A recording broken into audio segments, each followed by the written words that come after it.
Hi and welcome to this Yano video recipe. We upload a new recipe every single day, so make sure you're subscribed to not miss out. Today we're cooking a Thai style chicken and potato curry. Before we start, take a look at the link in the description below. You can order the pre-meshed ingredients to cook this recipe at home. Start by putting a saucepan of water on a high heat.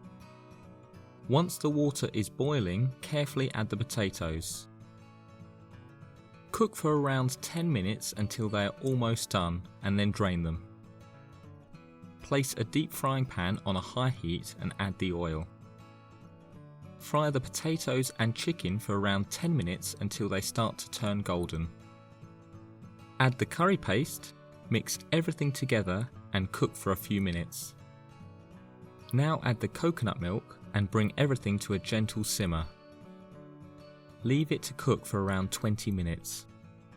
If the sauce starts to become too thick, add a splash of water. Once cooked, add the spinach leaves in batches. They will lose most of their volume once they wilt down. Give everything a good stir and serve this delicious curry. Add lime wedges and mint leaves for garnish and enjoy this incredibly tasty meal. The chicken and potatoes will have soaked up all those flavours and taste amazing. Thanks for watching and don't forget to like this video. We upload a new recipe every single day, so make sure you subscribe to not miss out.